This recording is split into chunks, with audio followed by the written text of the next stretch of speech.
ترمذی شریف کی ایک روایت ہے، ایک چھوٹا بچہ جس کا نام حضرت عبداللہ بن عباس سب قید رضی اللہ تعالیٰ عنہ، نبی صلی اللہ علیہ وسلم کے پیچھے اونٹنی پر بیٹھے تھے۔ آپ اونٹنی پر سوار تھے، آگے آپ تھے، پیچھے وہ بیٹھے ہوئے تھے۔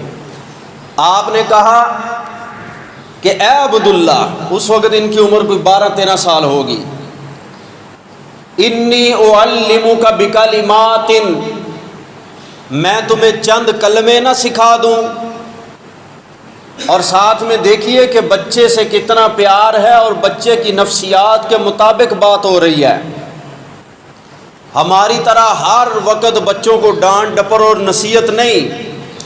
جب بچے کا موڈ دیکھا، پہلے اس کو تیار کیا کہ کیا میں تمہیں چند کلمے نہ سکھا دوں، سیکھنے کے لیے تیار ہو؟ بچے نے کہا جی میں سیکھنے کے لیے تیار ہوں، سکھائیے مجھے۔ یہ وہ بچہ ہے جس کا نام عبداللہ بن عباس ہے، جس کے لیے اللہ کے پیارے پیغمبر صلی اللہ علیہ وسلم نے دعا کی، ہاتھ اٹھائے اور کہا یا اللہ اس بچے کو قرآن کا عالم بنانا۔ اور اس بچے کے اندر خوبی کیا تھی؟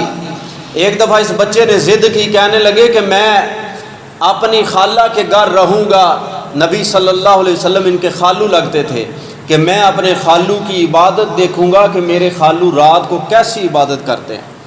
آج ہمارے بچوں کے شوق دیکھیں اور اس زمانے کے بچے کا شوق دیکھیں۔ نبی صلی اللہ علیہ وسلم جب رات کو اٹھتے، یہ استنجے کے لیے لوٹا بھر کے پانی کا ساتھ رکھتا، اور نبی صلی اللہ علیہ وسلم وضو کرتے تو یہ ان کے سامنے پانی پیش کرتا۔ میرے بھائی، جب بزرگوں کے سامنے پانی کے لوٹے وضو کے لیے پیش کیے جائیں تو تب عبداللہ بن عباس جیسے بچے پیدا ہوتے ہیں۔ اور اس زمانے کے لوگ بچوں کے اندر یہ تبدیلیاں دے کر خوش ہوتے تھے۔ آج ہمارے ماں باپ خوش ہوتے ہیں، یہ میرا 3 سال کا بچہ دیکھو ٹھمکا کیسا لگاتا ہے، میرا 3 سال کا بچہ دیکھو اس کو ڈانس کیسا آتا ہے، یہ میری 3 سال کی بچی ہے دیکھو کیسے ناچتی ہے، کیسے ڈانس کرتی ہے، یہ میری چھوٹی بچی اور بچہ ہے دیکھو اس کو انگلش کی پوئمیں کیسے آتی ہیں۔ انگلش کی پوئم بچہ سنائے تو ماں باپ خوشی سے پھولے نہیں سماتے، بچہ 3 سال کا ڈانس کرے تو ماں باپ خوشی سے پھولے نہیں سماتے۔ او میرے بھائی، جب ہم یہ چیزیں دیکھ کر خوش ہوں گے تو پھر امت میں عبداللہ بن عباس جیسے لوگ پیدا نہیں ہو سکتے۔ عبداللہ بن عباس جیسے لوگ تب پیدا ہوں گے جب ماں باپ کے دل کے اندر یہ حسرت ہو کہ کاش میرا بیٹا نیکی میں آگے جائے۔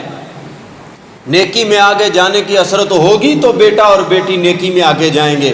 تو نبی صلی اللہ علیہ وسلم کے سامنے جب لوٹا بھر کے پانی کا کر دیا تو اللہ کے نبی نے ہاتھ اٹھائے اور فرمایا اے اللہ، اس بچے کے لیے میں دعا کرتا ہوں، اللہم فقہہ فی الدین،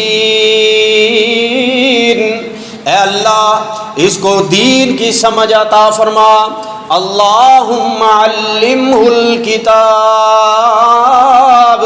یا اللہ اس کو کتاب کا علم سکھا دے۔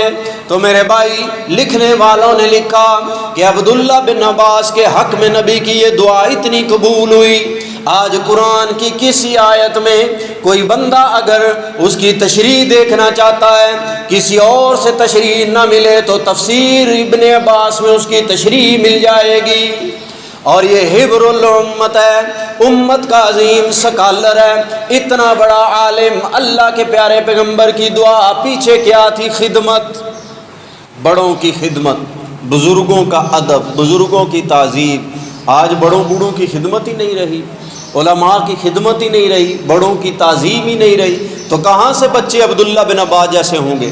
خیر، بات کر رہا تھا، توجہ ہے، نبی صلی اللہ علیہ وسلم اونٹنی پر سوار ہیں اور پیچھے یہ بچہ بیٹھا ہوا۔ آپ نے کہا انی اعلمک بکلمات، عبداللہ میں تمہیں چند کلمے نہ سکھا دوں؟ فرمایا کیوں نہیں؟ اور چند کلمے، پہلا کلمہ اللہ کے نبی نے سکھایا، فرمایا یا غلام، اے بچے، اذا سألت فاسأل اللہ، جب تجھے کوئی سوال کرنے کی ضرورت پڑے تو سوال اللہ سے کرنا۔ اذا استعنت فاستعن باللہ، اور جب تجھے کہیں مدد کی ضرورت پڑے. دیکھو دنیا میں جب بندہ زندگی گزارتا ہے تو کہیں نہ کہیں مشکل میں مصیبت میں پھنس جاتا ہے. فرمایا جب کبھی تم پر دکھوں کے پہاڑ آ جائیں، مصیبتوں کے انبار آ جائیں، جب تمہیں کسی کی مدد کی ضرورت پڑے، اذا استعنت فاستعن باللہ، جب کبھی تم نے مدد مانگنی ہو تو اپنے اللہ سے مدد مانگنا. اور میں یہاں ایک بات کہوں گا کہ جتنی بھی توحید پر کتابیں لکھی ہیں ان موٹی موٹی کتابوں کو اکٹھا کر لیجئے. اللہ کے نبی کی زبان سے نکلے ہوئے یہ دو جملے ان ساری کتابوں پر باری ہو جائیں گے کہ جب بھی تجھے ضرورت پڑے مانگنے کی تو اللہ سے مانگو، اور جب تمہیں مدد کی ضرورت پڑے تو اپنے اللہ سے مدد مانگو. اور تیسری بات تقدیر کی سکھائی جو آج بڑے بڑے لوگوں کی سمجھ میں نہیں آتی.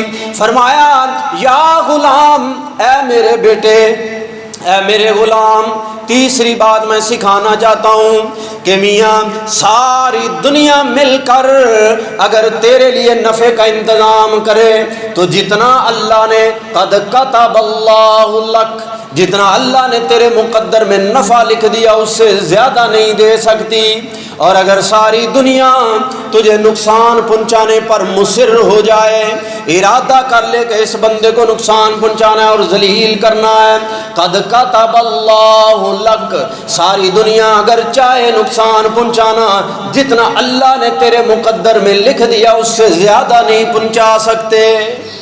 تو مطلب یہ ہوا کہ خوشی بھی آئے گی تو اللہ کی طرف سے، غمی بھی آئے گی تو اللہ کی طرف سے. بندہ